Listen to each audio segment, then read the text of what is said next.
महमूद गजनी को सोमनाथ मंदिर ही क्यों चुना?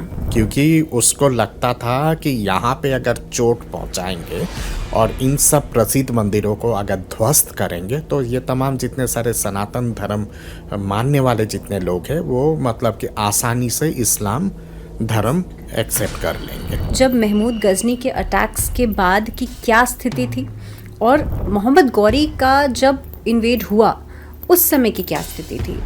उसका भी वही मकसद था कि किसी भी तरह से भारत के अंदर आए और पूरा इस्लाम का परचम लहराए। सर, सरदार वल्लभ भाई पटेल का भी एक अहम रोल माना जाता है सोमनाथ मंदिर के पुनः निर्माण में। जब सरदार वल्लभ भाई पटेल जब सोमनाथ गए, उन्होंने जब देखा कि ऐसी दयनीय स्थिति है भगवान शिव जी के मंदिर का और वहाँ पे पूजा पाठ चल रहा है, पर वैसा नहीं है जिस तरह का एक इतिहास पे वर्णन रहा है सोमनाथ मंदिर का, तो उन्होंने फिर तय किया कि आज़ाद भारत में इस मंदिर को पुनर्जीवित किया जाए और पुनः स्थापित किया जाए। पंडित नेहरू ने घोर विरोध किया।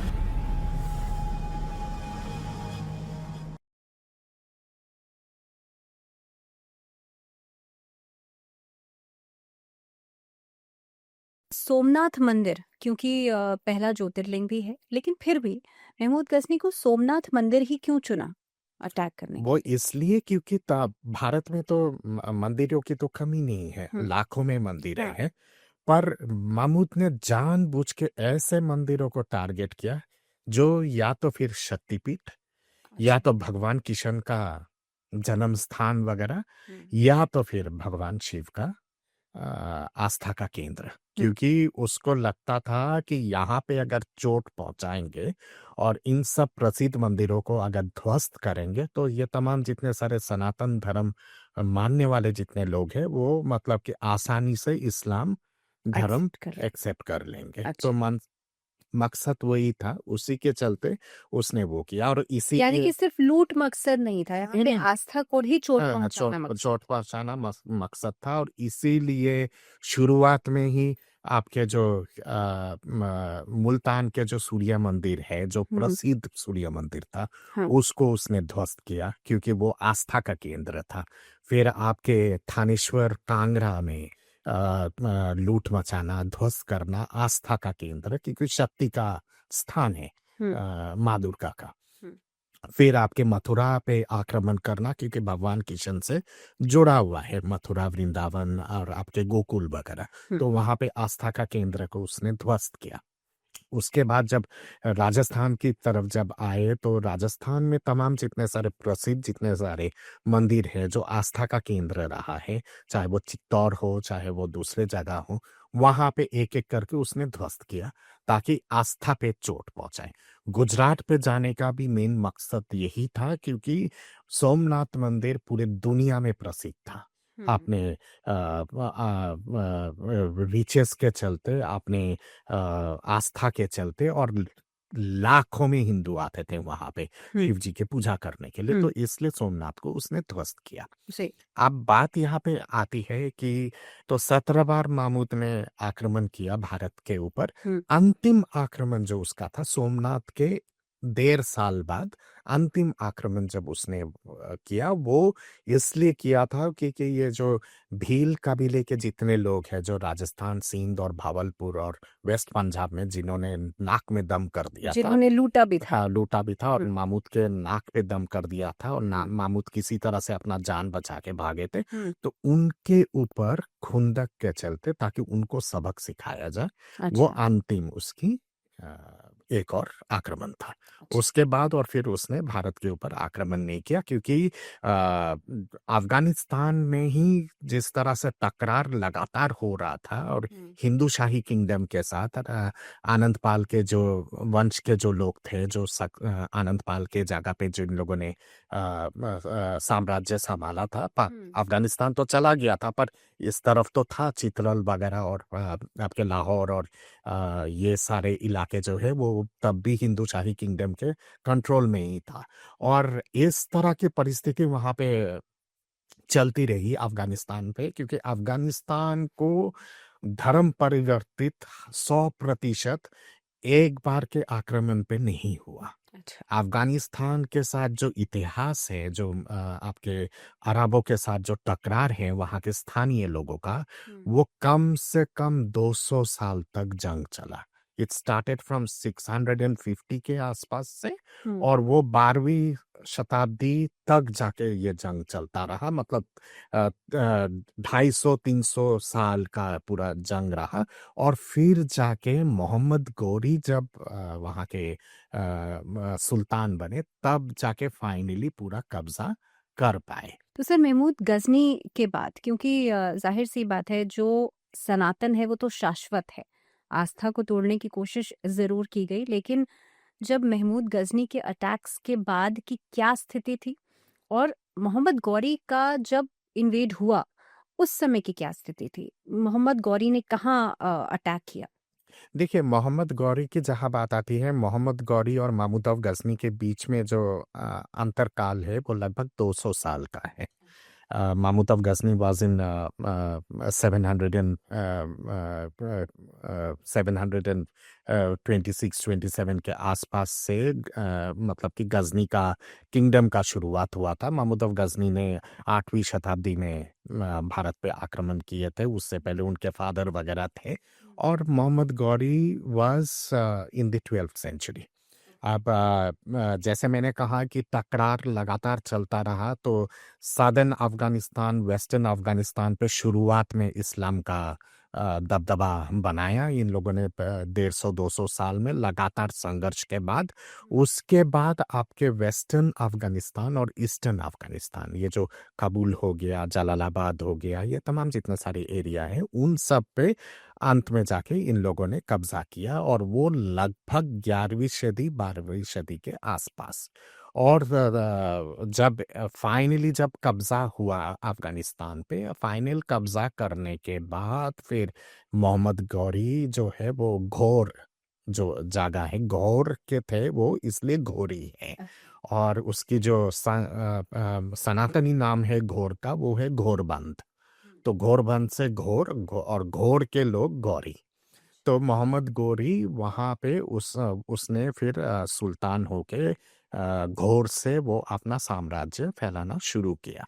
और फिर उसके बाद उसका भी वही मकसद था कि किसी भी तरह से भारत के अंदर आए और पूरा इस्लाम का परचम लहराए। और उसी के चलते वो फिर आपके जितने छोटे-छोटे रियासत है, कश्मीर पे उसने आक्रमण किया क्योंकि हिंदू राजा थे कश्मीर पे। उसके बाद आपके ये चित्रल हो गया, फिर आपका ये जो गिलगित बाल्टिस्तान है या फिर आपके पाक ऑक्युपाइड कश्मीर वगैरह है, ये सब इलाके पे एक-एक करके उसने कब्ज़ा करना शुरू किया हिंदू राजाओं को ध्वस्त कर के। फिर पंजाब पे आए, पंजाब के जितने सारे मुल्तान के आसपास तमाम जितने सारे रियासत थे, उन सब पे किया। कब्जा करने के बाद उसका सीधा टकरार फिर पृथ्वीराज चौहान के साथ हुआ, अच्छा। चौहान किंगडम के साथ। हुँ, पहला जो आक्रमण उसका था, उस हुँ, पहले आक्रमण में बुरी तरह से वो हार गया। हार गया था हुँ, और वो इंज्योर्ड हो गया था मोहम्मद गौरी। उसको कैद करके लाया गया पृथ्वीराज चौहान के सामने। पर हमारे देश के इतिहास ऐसा रहा है कि हम लोग उदार बहुत है ना, तो उदारता के चलते पृथ्वीराज चौहान ने एक मौखिक और ऐसा आश्वासन। ऐसा कहा जाता है ना कि निहत्थे पर अटैक नहीं हाँ, करते। नहीं करते, हुँ, निहत्थे पे अटैक नहीं करते। उदारता और निहत्थे पे अटैक ना करने का जो रीति रहा है, उसके चलते एक मौखिक आश्वासन पृथ्वीराज चौहान ने लिया हुँ, मोहम्मद गौरी से और मोहम्मद गौरी ने अपना जान बचाने के लिए उसपे आश्वासन दिया कि आज के बाद वो हुँ, कभी भारत की तरफ देखेगा नहीं और हुँ, फिर उसको बाइज्जत बारी कर दी गई और वो वापस गया गौरी घौर पे। वापस जाने के बाद फिर 1.5 साल 2 साल के अंदर एक बड़ा-सा आर्मी लेके वो फिर आया और भारत पे आक्रमण किया और पृथ्वीराज चौहान के साथ बहुत ही खतरनाक संघर्ष हुआ। हुँ, और उस पे राजा जयचंद का इतिहास और ये सब चीज़ें पता है कि किस तरह से राजा जयचंद ने मदद किया था हुँ, मोहम्मद गौरी को और जिसके चलते पृथ्वीराज चौहान की हार हुई। उनको कहीं न कहीं पे कैद करके लेके गए वहाँ हुँ। अफ़गानिस्तान, और फिर वो तो एक बाकायदा एक पूरा हुँ। इतिहास है कि लेकिन यहाँ पे मैं चाहूँगी कि पृथ्वीराज चौहान की जो रानी थी, उनके साथ भी बहुत बर्बरता हुई क्योंकि जब उनको बंदी बना लिया गया तो उस उनका क्या इतिहास है? देखिए, इस पे ये जो संजुक्ता के साथ क्या हुआ था, ये 2 तरह के वर्ज़न है इस पे। एक तो ये है कि जब मोहम्मद गौरी ने जब पृथ्वीराज को बंदी बना लिया था, और उनके आपके जो राजकवि हैं चाँद बरदाई के साथ हुँ। जब वहाँ लेके गए, आपके अफ़गानिस्तान लेके गए, हाँ। और उन्होंने अपना एक जनरल को, एक गुलाम को, भारत का जो ये हिस्सा है जिस पे उसने मोहम्मद गौरी ने कब्ज़ा किया था, हुँ। वो हिस्सा भारत के इस हिस्से को अपने एक जनरल को दे दिए, कुतुबुद्दीन ऐबक। ऐबक। हुँ। और कुतुबुद्दीन ऐबक फिर भारत के सुल्तान हुँ। बने, पहला गुलाम सुल्तान या फिर स्लेव डायनेस्टी। हुँ। जिसने कुतुब मीनार हाँ, का निर्माण किया। हाँ, निर्माण किया। हुँ। तो कुतुबुद्दीन ऐबक पहला स्लेव डायनेस्टी के सुल्तान थे भारत पे। और फिर कुतुबुद्दीन ऐबक के बाद फिर अलाउद्दीन खिलजी की बात आती है। हुँ। अलाउद्दीन खिलजी जब सुल्तान बने, अलाउद्दीन ने भी सोमनाथ पे अटैक आक्रमण किया। किया हुँ। और अटैक किया, और रानी पद्मावत की कहानी है, बहुत सारी चीज़ें हैं हुँ। अलाउद्दीन का। तो सोमनाथ पे उसके बाद दूसरा अटैक हुआ। फिर तीसरे अटैक की जहाँ बात आती है, तीसरे अटैक पे भी वो कहीं न कहीं पे प्रथा के हिसाब से अगर देखा जाए तो वो औरंगज़ेब ने सोमनाथ पे अटैक किया था। हुँ। तो ये तो 3 बड़ा अटैक हुआ। हुँ। और उसके साथ-साथ जैसे जब धीरे-धीरे करके जब बुंदेलखंड और गुजरात में जब नवाब का साम्राज्य जब बना, वहाँ पे जब मुसलमान सुल्तान बन गए गुजरात और बुंदेलखंड पे, तो ये छिटपुट अटैक लगातार होता ही रहा। और अच्छा। इसीलिए कहा जाता है कि 18 बार सोमनाथ पे अटैक हुआ, बड़े और छोटे अटैक मिला के। तो सर सरदार वल्लभ भाई पटेल का भी एक अहम रोल माना जाता है सोमनाथ मंदिर के पुनर्निर्माण में। क्या हिस्ट्री है ये? देखिए, सोमनाथ का जहाँ इतिहास है, सोमनाथ की कहानी बहुत ही दुखद कहानी है, और हुँ। लगभग 1000 साल पुराना कहानी है। और 1000 साल में पता नहीं कितने बार आक्रमण हुआ, कितने बार वो मंदिर ध्वस्त हुआ, फिर हिंदुओं ने दोबारा उसको पुनर्जीवित किया, दोबारा पुनर्निर्माण करवाए। इस तरह की चीज़ें लगातार चलता रहा। हुँ। जब जब हिंदुओं ने अपना साम्राज्य को वापस लिया, आपके मुगलों से या फिर सुल्तान से, तब उन लोगों ने दोबारा स्थापित किया मंदिर को। फिर जब मुसलमान कब्जा किए तो फिर ध्वस्त किए। इस तरह से 1000 साल का संघर्ष रहा है। हुँ। रानी अहल्याबाई जो हुँ। होलकर जो है, उन्होंने जब मराठा साम्राज्य जब इस देश में स्थापित हुआ, तो हुँ। उन्होंने फिर सोमनाथ के जो ओरिजिनल मंदिर है उसके बगल में उन्होंने एक छोटा सा मंदिर बनाया था। जो इंदौर की महारानी थी। हाँ, इंदौर की हाँ। महारानी, तो उन्होंने एक छोटा-सा मंदिर शिव जी के लिए उन्होंने स्थापित किया था। हुँ। और ये ओरिजिनल मंदिर जो है, ओरिजिनल मंदिर का नीचे वाला हिस्सा तो हिंदू रीति-रिवाज के हिसाब से ऊपर पे केवल गुंबद था। तो अच्छा। जब सरदार वल्लभ भाई पटेल जब सोमनाथ गए, उन्होंने जब देखा कि ऐसी दयनीय स्थिति है भगवान शिव जी के हुँ। मंदिर का, और वहाँ पे पूजा पाठ चल रहा है, पर वैसा नहीं है जिस तरह का एक इतिहास पे वर्णन रहा है सोमनाथ हुँ। मंदिर का। तो उन्होंने फिर तय किया कि आज़ाद भारत में इस मंदिर को पुनर्जीवित किया जाए और हुँ। पुनः स्थापित किया जाए। हुँ। तो वो काम के लिए सारी चीज़ों का शुरुआत के पंडित नेहरू ने घोर विरोध किया। अच्छा। ये कहते हुए कि सोमनाथ के गुंबदों को तोड़ के अगर मंदिर अगर दोबारा बनाया जाए शिकारा के साथ, हुँ। तो ये कहीं न कहीं पे जो एक धर्मनिरपेक्षता वाला जो एक सोच है देश में, और हुँ। धर्मनिरपेक्ष देश देश है, तो उस पे बहुत बड़ा चोट पहुँचेगा। अच्छा। और इसलिए वो तो एकदम अड़ गए थे कि किसी भी हालत पे ये नहीं होना चाहिए। हुँ। पर सरदार वल्लभ भाई पटेल ने कहा कि नहीं, ये पुनर्जीवित होना है, और प्रथम ज्योतिर्लिंग है, तो हिंदुओं का आस्था का केंद्र है, तो इसको तो मैं बना के रहूँगा।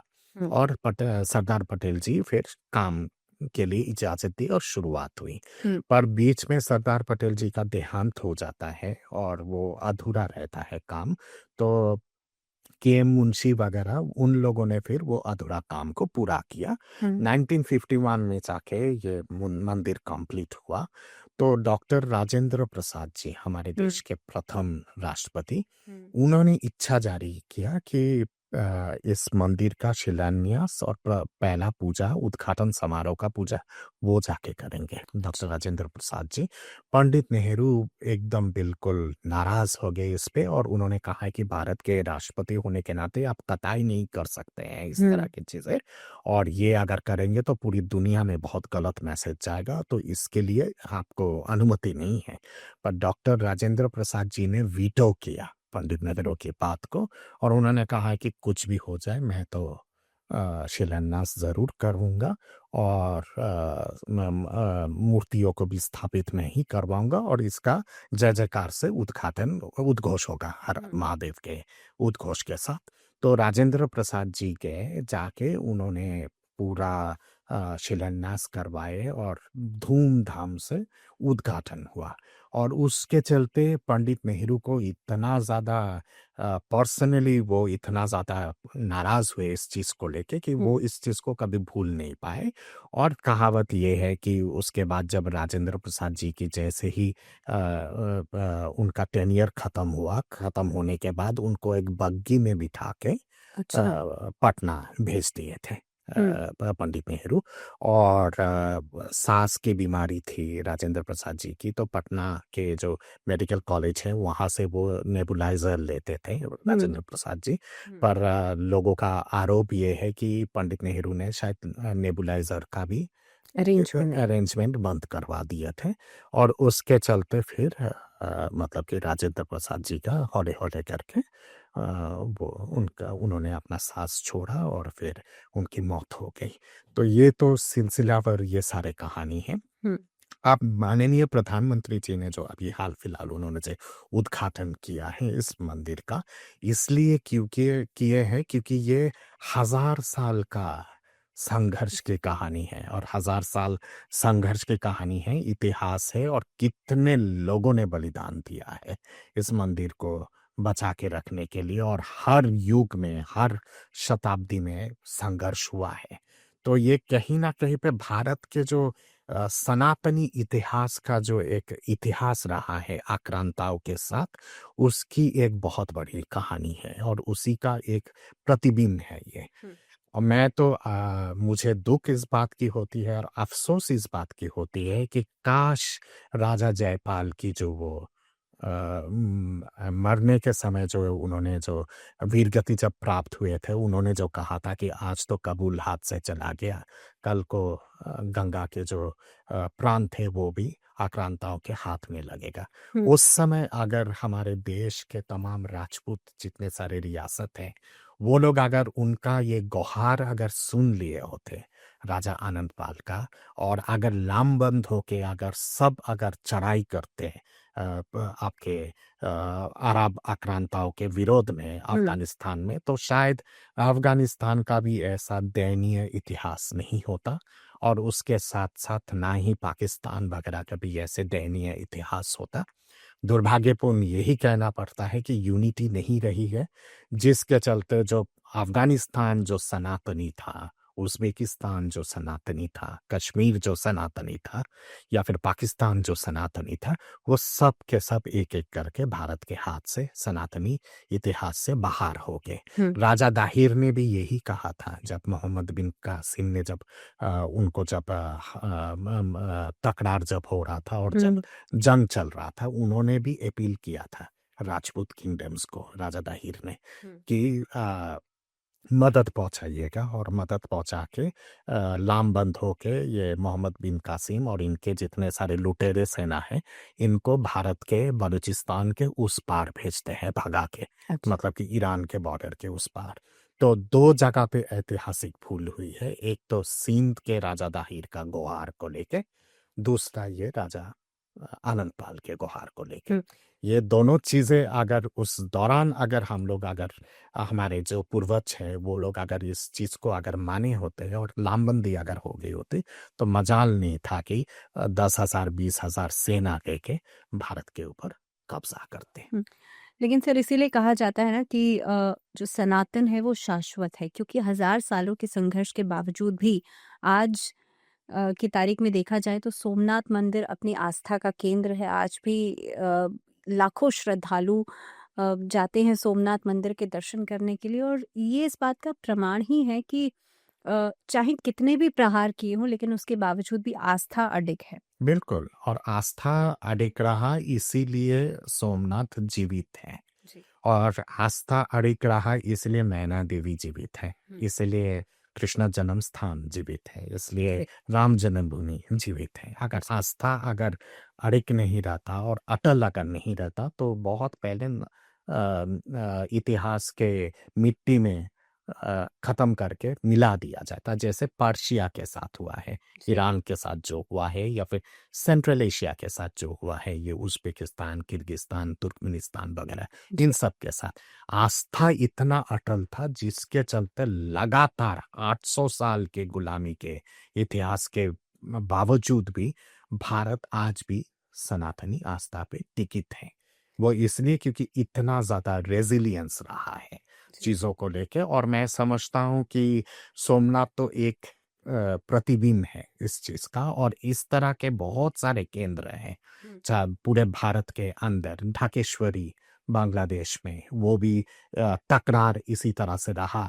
फिर आपके कामाख्या मंदिर मखमल। आसाम में, या फिर आपका रामेश्वरम दक्षिण में, द्वारकाधीश गुजरात में, या फिर चित्तौड़गढ़ के चित्तौड़ की जो इतिहास है, या फिर आपका नैना देवी बोलिए, फिर हम्म। आपका ये अमरनाथ के बारे में जो इतिहास है, वैष्णो देवी का जो इतिहास है, ये तमाम जितने सारे केंद्र हैं ना, राम जन्मभूमि, फिर कृष्ण जन्म स्थान, ये सारे जितने सारे, काशी विश्वनाथ, उज्जैन की जो महाकाल, ये सब इतिहास का प्रतिबिंब रहा है, आस्था का केंद्र रहा है, जिसके चलते शायद इतने सारे बर्बरता होने के बावजूद भी सनातन धर्म अजय है, अटल है और बरकरार है। जी। ये भी कहा जाता है इतिहास में कि 800 साल के गुलामी में लगभग शायद 25 करोड़ के आसपास हिंदुओं का बलिदान हुआ है, और 25 करोड़ के आसपास यानी कि भारत का 1/3 पॉपुलेशन को,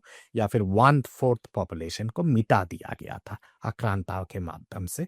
फिर भी अगर सनातन अगर जीवित है तो कुछ तो है इस देश में, और इसलिए कहा जाता है कि जिस देश में माँ भवानी की आशीर्वाद हो, जिस देश में शक्तिपीठ हो, और जिस देश में इतने सारे आपके ज्योतिर्लिंग हो, जहाँ पे हर हर महादेव और भवानी की आशीर्वाद अगर हो, या फिर माँ दुर्गा की अगर आशीर्वाद हो, तो उस देश को कोई मिटा नहीं सकता। ऐसे बहुत अच्छा लगा सर आपसे बात करके, और मैं हमारे जितने भी ऑडियंस हैं मैं उनसे यही कहना चाहूँगी कि अगर आपका भी, क्योंकि ये जो हमारी सीरीज़ है ये हम पूरे हिस्टोरिकल टॉपिक्स के ऊपर लेने वाले हैं, तो अगर आप लोगों का भी कोई ऐसा सजेशन हो, आप चाहते हैं कि हम किसी और मंदिर पर बात करें, तो आप नीचे कमेंट बॉक्स में ज़रूर कमेंट कीजिएगा। Very thank you so much thank sir you so much. For being with us. Thank you.